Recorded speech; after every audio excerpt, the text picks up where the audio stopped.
Hi viewers, welcome to max TV. గర్భాశయ కణితులు వాటి పరిష్కార మార్గాల గురించి తెలియజేయడానికి ఈ రోజు మనతో ఉన్నారు ఇంటర్వెన్షనల్ రేడియాలజిస్ట్ డాక్టర్ చలపతిరావు గారు. వారిని అడిగి మరిన్ని విషయాలు తెలుసుకుందాం. Hello sir. నమస్కారం అండి. నమస్కారం సార్. సార్, అసలు ఈ గర్భాశయ కణితుల వల్ల మహిళలు ఏ రకమైన ఇబ్బందులు ఎదుర్కొంటున్నారు తెలియజేస్తారా? రైట్. ఈ గర్భాశయ కణుతులు అంటే ఇంగ్లీష్‌లో యూట్రైన్ ఫైబ్రాయిడ్స్ అంటారు. ఈ ఫైబ్రాయిడ్స్ అనేది చాలా కామన్‌గా ఎన్‌కౌంటర్ చేసే ప్రాబ్లమ్ అండి. ఆడవారిలో 18, 20 సంవత్సరాల వయసు వచ్చిన వాళ్ళ దగ్గర నుంచి కూడా ఇవి కనపడుతూ ఉంటాయి. దగ్గర దగ్గర మహిళల్లో 50% మందికి ఈ గర్భాశయ కణుతులు అనేవి ఏదో రూపంలో ఉంటాయి. ఓకే, కానీ 50% మందికి 50% మందికి ఉంటాయి. దగ్గర దగ్గర 50% మంది దాకా ఉంటాయి. కానీ అందరికీ వీటి వల్ల ప్రాబ్లమ్స్ ఉండదు. సో మోస్ట్ ఇంపార్టెంట్ ఏంటంటే ఇందులో గర్భాశయ కణుతులు అన్నది క్యాన్సర్ వ్యాధి కాదు. సో ఆ కణుతులు ఉన్నాయని చెప్పి కంగారు పడాల్సిన పని లేదు, బెంబేలు పడాల్సిన పని లేదు. సో ఇది క్యాన్సర్ వ్యాధి కాదు. 50% మందిలో కనపడతాయి కానీ అందరికీ వీటి వల్ల ప్రాబ్లం ఉండదు. ఓకే. సో ఇందులో మేబీ ఒక 25-30% మంది, అంటే మొత్తం మహిళల్లో ఒక 18-20% మందిలో గర్భాశయ కణుతుల వల్ల ఏదో విధంగా ఇబ్బంది పడుతూ ఉంటారు. ఇబ్బందులు ఉంటే ఏ రకమైన ఇబ్బందులు? సో మోస్ట్ కామన్గా వచ్చే ఇబ్బంది ఏంటంటే అతిస్రావం, అంటే పీరియడ్స్ టైంలో ఎక్కువగా బ్లీడింగ్ అవ్వడం, హెవీ బ్లీడింగ్ ఎక్కువ రోజులు అవ్వడం, స్పాటింగ్ అంటారు, అంటే పీరియడ్కి మధ్యలో మళ్ళీ బ్లీడింగ్ కనపడుతూ ఉండడం. ఈ హెవీ బ్లీడింగ్ అవడం వల్ల దానికి సంబంధించి ఇప్పుడు హీమోగ్లోబిన్ తగ్గిపోవడం, ఎనీమియా, దానివల్ల నీరసం, నిస్సత్తువ, ఇవన్నీ కూడా ప్రాబ్లమ్స్ వస్తాయి. ఇది కాక కొంతమంది మహిళల్లో గర్భిణీ రావడానికి కూడా ఇబ్బంది కావచ్చు. సో ప్రెగ్నెంట్ అవ్వడానికి ఇబ్బంది అవ్వచ్చు. ఇవే కాకుండా ఈ కణుతులు అన్నాయి పెద్దగా ఉంటే మనకి మూత్రాశయం మీద ప్రెషర్ పడితే ఫ్రీక్వెంట్గా యూరినేషన్ అవ్వడము, లేకపోతే దీనివల్ల నడుము నొప్పి రావడము, లేకపోతే దీనివల్ల పొట్ట ఉబ్బరం అనిపించడము, కింది పొట్ట ఎత్తుగా కనపడము, ఈ విధంగా చాలా రకాలుగా ఇబ్బంది పెడుతూ ఉంటాయండి ఫైబ్రాయిడ్స్ అన్నవి. సార్, అసలు ఈ కణితులు అనేది ఏర్పడటానికి కారణం ఏమంటారు?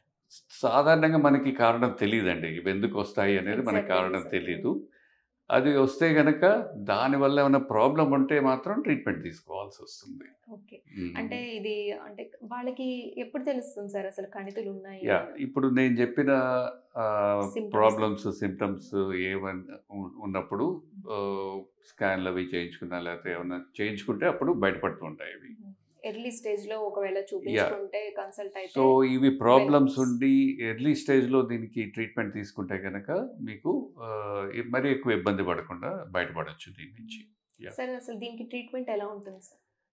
నేను ముందర చెప్పినట్టుగా చాలా మంది మహిళల్లో ఇవి ఉంటాయి కానీ వీటి వల్ల ఎటువంటి ఇబ్బంది ఉండదు.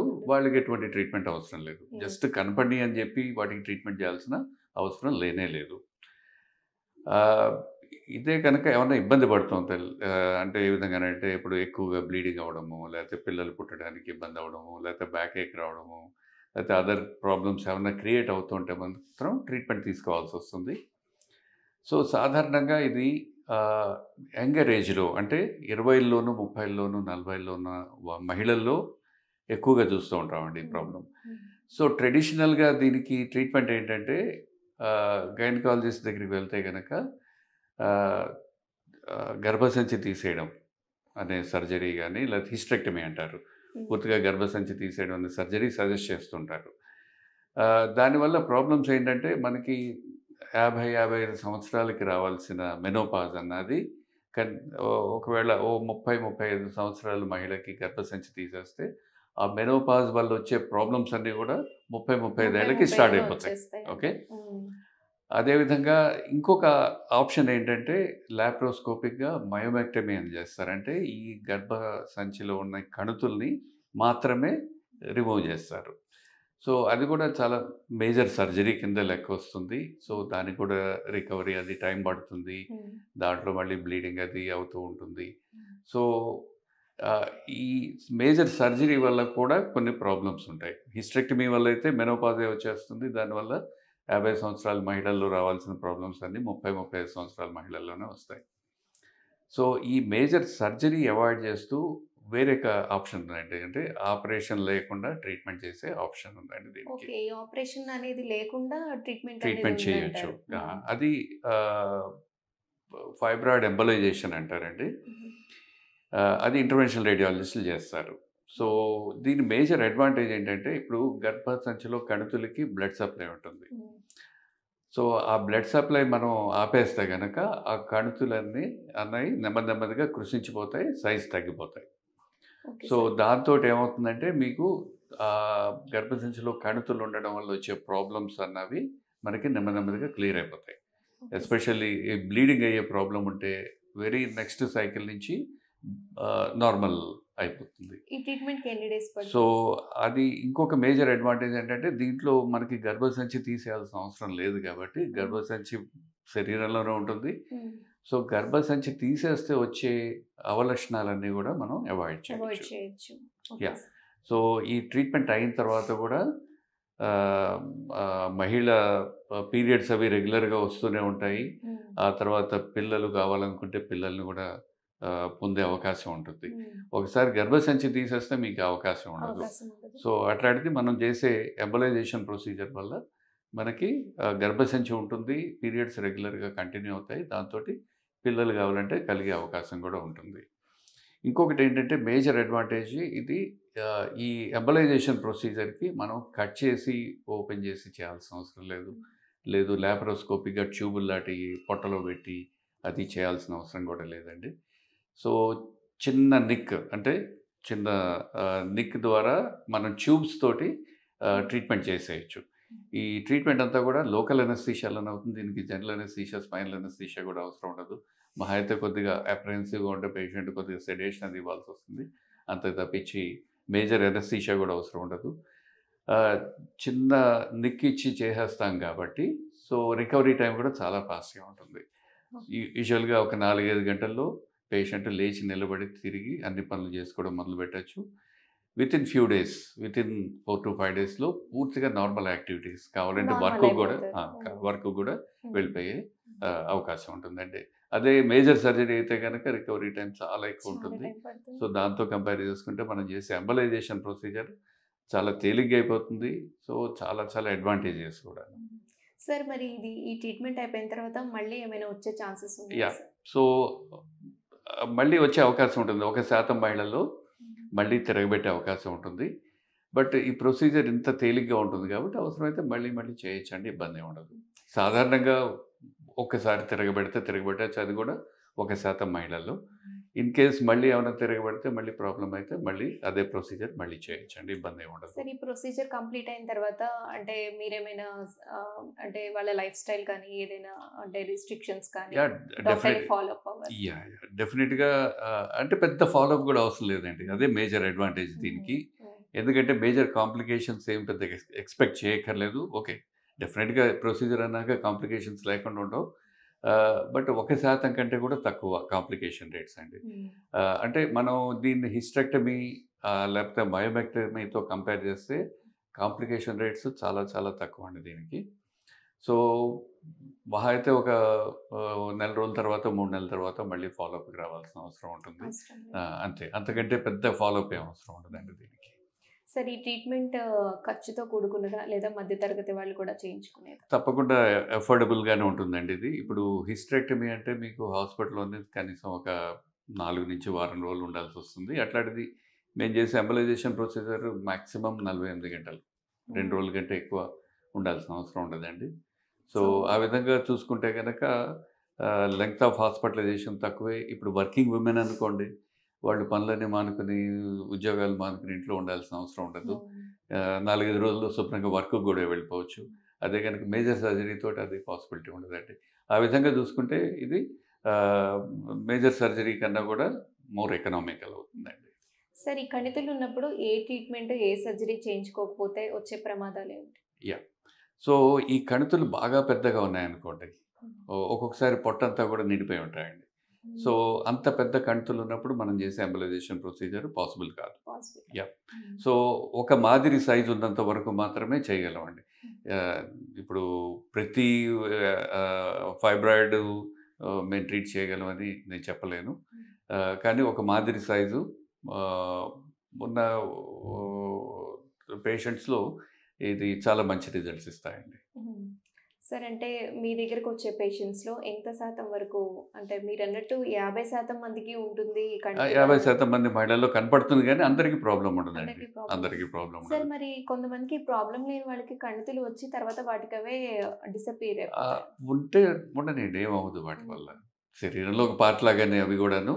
సో, వాటి వల్ల ఎటువంటి ప్రాబ్లమ్ ఉండదు. లైఫ్‌లో ఫ్యూచర్‌లో కూడా ఎటువంటి ప్రాబ్లమ్ ఫ్యూచర్‌లో ప్రాబ్లమ్ వచ్చినప్పుడు ట్రీట్మెంట్ తీసుకోవచ్చు. వచ్చినప్పుడు ట్రీట్మెంట్ తీసుకోవచ్చు. వస్తాయేమోనని ముద్దర ట్రీట్మెంట్ తీసుకోవాల్సిన అవసరం అవసరం లేదు. లేదు. వాటి వల్ల ఎటువంటి ప్రాబ్లమ్ లేనంత వరకు ఉమ్. వాటి గురించి పెద్ద పట్టించుకోవాల్సిన అవసరం లేదు. ఎందుకంటే ఇది క్యాన్సర్‌గా మారే అవకాశం లేదండి. క్యాన్సర్ కాదు, క్యాన్సర్‌గా మారే అవకాశం కూడా ఉండదు కాబట్టి వీటి గురించి బెంబేలు పడాల్సిన అవసరం లేదు. ప్రాబ్లమ్ అయినప్పుడు డెఫినెట్‌గా ట్రీట్మెంట్ తీసుకోవాలి.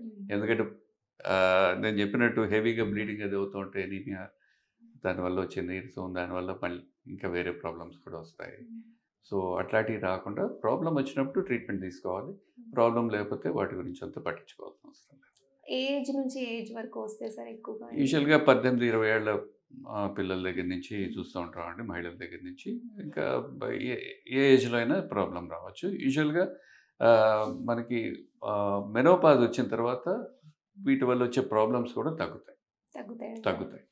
సరే. ఎందుకంటే మెనోపాజ్ తోటి మీకు బ్లీడింగ్ ఆగిపోతుంది. సో, తర్వాత ఇన్ కేస్ మరీ పెద్దవిగా ఉంటే ఆ సైజు వల్ల మీకు ఏమన్నా ఇబ్బందులు వస్తూ ఉంటే, పొట్ట ఉబ్బరంగా ఉండి, లేకపోతే పొట్ట ఎత్తుగా కనపడుతూ ఉండి, లేకపోతే బ్యాక్ ఏక్ రావడము, లేకపోతే ఫ్రీక్వెంట్ యూరినేషను, లేకపోతే స్టూల్స్ పాస్ చేయడంలో ఇబ్బంది అవుతూ ఉంటాయి. అట్లాంటివి ఏమన్నా ప్రాబ్లమ్స్ ఉంటే మెనోపాజ్ తర్వాత కూడా ట్రీట్మెంట్ తీసుకోవాల్సిన అవసరం ఉంటుంది. కానీ సాధారణంగా ఈ బ్లీడింగ్ రిలేటెడ్ ఇష్యూస్ అన్నవి మాత్రం మెనోపాజ్ తోటి ఆగిపోతాయి.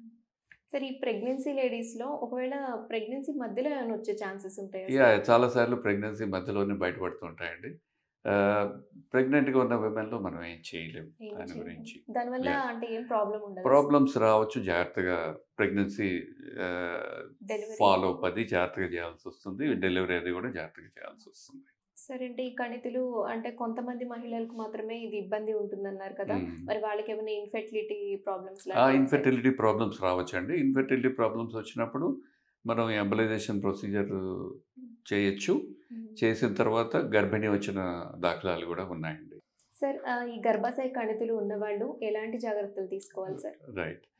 So, first of all obesity అనేది రాకుండా చూసుకోవాలండి. ఓవర్ వెయిట్ ఉన్నప్పుడు మీకు ఆటోమేటిక్‌గా హార్మోనల్ ఇంబాలెన్సెస్ వస్తాయి. ఈ హార్మోనల్ ఇంబాలెన్సెస్ తోటి మీకు గర్భాశయ కణితులు ప్రాబ్లమ్ కూడా అగ్రవేట్ అయ్యే ఛాన్సెస్ ఉంటాయి.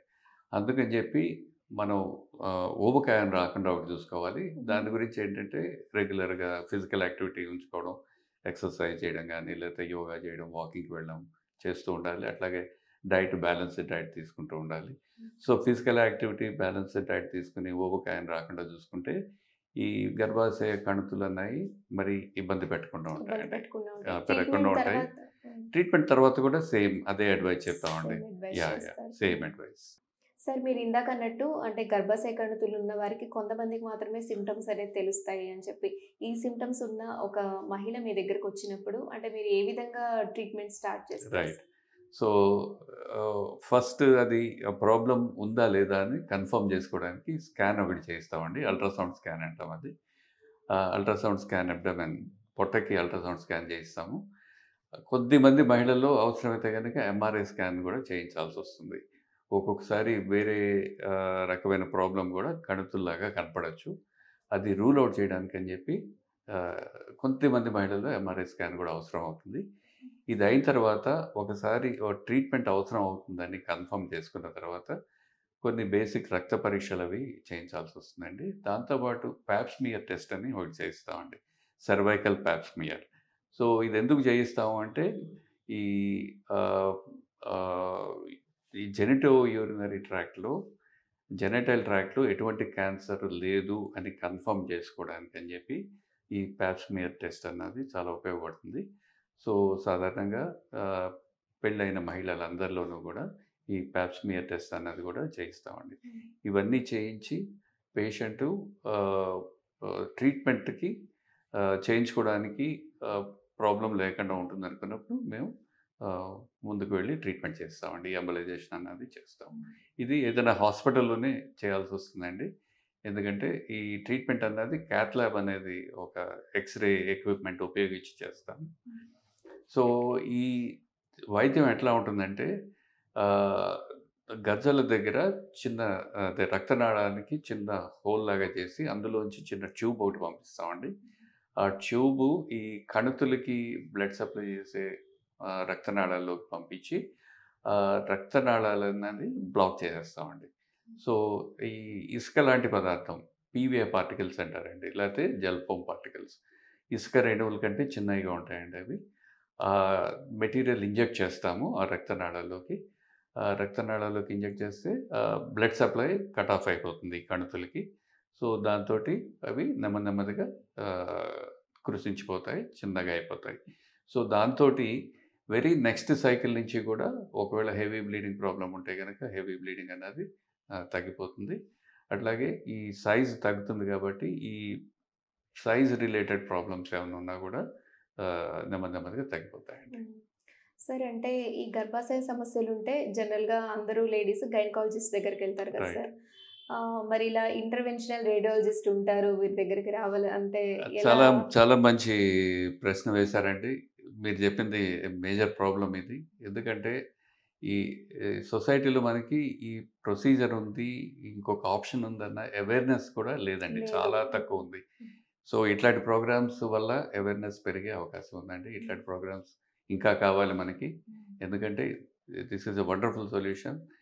Yes sir. ఈ ఎందుకంటే ఆప్షన్ చాలా మందికి యాహ్! ప్రాబ్లమ్ వస్తే సో, తెలియదు. అందుకని చెప్పి చాలా వరకు నాకు గైనకాలజిస్ట్‌లే పంపిస్తుంటారండి. సో, ఈ గైనకాలజిస్ట్‌లో కూడా అవేర్‌నెస్ తక్కువుందండి. బట్ తెలిసిన గైనకాలజిస్ట్‌లు ఈ ఆప్షన్ ఉన్నాయి. తెలిసిన గైనకాలజిస్ట్‌లు వాళ్ళే నా దగ్గరికి పంపిస్తుంటారు. అదేవిధంగా కొంతమంది పేషెంట్‌లు చదువుకున్న వాళ్ళు ఈ గూగుల్ సెర్చ్ చేయడం వల్ల గానీ, దాని గురించి ఎక్కువ తెలుసుకోవడం వల్ల గానీ, వాళ్ళు కూడా దాని గురించి తెలుసుకొని డైరెక్ట్‌గా కూడా కొద్దిమంది పేషెంట్‌లు మా దగ్గరికి వస్తుంటారండి. కానీ అవేర్‌నెస్ చాలా అవసరం అండి దీని గురించి. ఇంత మంచి సొల్యూషన్ ఉంది దీనికి. ఎక్కువ మందికి తెలిస్తే గనక ఎక్కువ మంది దీనివల్ల బెనిఫిట్ అవుతారండి. సార్ అంటే దీనికేమైనా హెరిడిటరీ ఉందా సార్? అంటే ఈ గర్భాశయ హెరిడిటరీ అంటూ ఏం లేదండి. ఏం లేదు. డెఫినిట్‌గా కొన్ని రిస్క్ ఫ్యాక్టర్స్ అయితే ఉన్నాయి. లైక్ ఒబేసిటీ, ఊబకాయం, సెడెంటరీ లైఫ్ స్టైల్ ఆహ్, వీటి వల్ల డెఫినిట్‌గా ఈ ఫైబ్రాయిడ్స్ ప్రాబ్లమ్ ఎక్కువగా వచ్చే అవకాశం ఉంటుందండి. సో, ఇట్లాంటి ఆహ్, మనం అవాయిడ్ చేయగలిగితే సెడెంటరీ లైఫ్ స్టైల్, తర్వాత ఒబేసిటీ, మంచి డైట్ తీసుకొని ఫిజికల్‌గా యాక్టివ్‌గా ఉంటే ఈ ఫైబ్రాయిడ్స్ ప్రాబ్లమ్ అనేది కూడా వచ్చే అవకాశం తగ్గుతుంది. సార్ ఈ యూట్రైన్ ఆర్టరీ ఎంబాలిజేషన్ అనేది ఇంకా వేరే ఏ కండిషన్స్‌లో యూజ్ అవుతుంది సార్? చాలా మంచి క్వెషన్ అండి అది. ఈ యుట్రైన్ ఆర్టరీ ఎంబలైజేషన్ అదే యుట్రైన్ ఫైబ్రాయిడ్ ఎంబలైజేషన్ అన్నా, లేకపోతే యుట్రైన్ ఆర్టరీ ఎంబలైజేషన్ అన్నా కొన్ని లైఫ్ థ్రెటనింగ్ కండిషన్స్‌లో గూడా లైఫ్ సేవ్ చేస్తుందండి ఇది. ఎస్పెషల్లీ ఆహ్, డెలివరీ తర్వాత కొంతమంది మహిళల్లో బ్లీడింగ్ ఆగదండి. సో, చాలా హెవీగా బ్లీడింగ్ అవుతుంది. అది చాలా లైఫ్ థ్రెటనింగ్ కండిషను. ఆ స్టేజ్‌లో మనం ఈ ఎంబలైజేషన్ ద్వారా యూటరస్‌కి బ్లడ్ సప్లై కట్ ఆఫ్ చేయడం వల్ల ఆ మహిళని సేవ్ చేయొచ్చు. అదేవిధంగా ఒక్కొక్కసారి సర్జరీ అయిన తర్వాత హిస్టరెక్టమీ అయిన తర్వాత గానీ, లేకపోతే మయోమెక్టమీ అయిన తర్వాత గానీ, ఒక్కొక్కసారి ఆహ్, బ్లీడింగ్ కాంప్లికేషన్స్ రావచ్చు. అటువంటి కండిషన్స్‌లో గూడా ఈ యూట్రైన్ ఆర్టరీ ఎంబలైజేషన్ అన్నది చాలా లైఫ్ సేవింగ్ అవుతుంది. ఇవి 2 కాకుండా ఒక్కొక్కసారి ఈ గర్భాశయంలో ఈ అబ్నార్మల్ బ్లడ్ వెసెల్స్ ఉంటాయండి. ఆర్టీరియోవీనస్ మాల్‌ఫార్మేషన్స్ అంటాం. ఈ ఆర్టీరియోవీనస్ మాల్‌ఫార్మేషన్స్ వచ్చినప్పుడు గూడా చాలా లైఫ్ థ్రెటనింగ్ బ్లీడింగ్ అవ్వచ్చండి. సో, ఆ ప్రాబ్లమ్ ఉన్న మహిళల్లో గూడా ఈ యూట్రైన్ ఆర్టరీ ఎంబలైజేషన్ అన్న ప్రొసీజర్ చేయడం వల్ల వాళ్ళ లైఫ్ సేవ్ చేయొచ్చండి. సార్ ఈ గర్భాశయ కణితుల గురించి అంటే వీటి పరిష్కార మార్గాల గురించి చాలా మందికి తెలీదు. సో, అందరికీ అవేర్‌నెస్ రావాలని కోరుకుంటున్నాను. Thank you so much sir. నమస్కారం. సో, విన్నారు కదా! అంటే ఈ గర్భాశయ కణితులు ఉన్నవారు ఏ సర్జరీ లేకుండా, ఎటువంటి ఇబ్బంది లేకుండా ఈ ఎంబోలైజేషన్ ప్రొసీజర్ ద్వారా అంటే వితిన్ కొన్ని అవర్స్‌లోనే మళ్ళీ అంటే వేరే ఇంకేదైనా సర్జరీ అయితే మనకి రికవరీ అవ్వడానికి చాలా టైం పడుతుందండి. సో, ఇది కొన్ని గంటల్లోనే మళ్ళీ ఒక వితిన్ ఫ్యూ డేస్లోనే నార్మల్ అయిపోవచ్చు. సో ఇది అందరికీ అవేర్నెస్ లేక అంటే ఎవరిని కన్సల్ట్ అవ్వాలో కూడా తెలియని పరిస్థితి. సో మా ఈ వీడియో ద్వారా మీ అందరికీ తెలియచేయడమే మా ప్రయత్నం అండి. ఇలాంటి మరిన్ని వీడియోస్ కోసం మ్యాక్స్ వీడియో చూస్తూనే ఉండండి.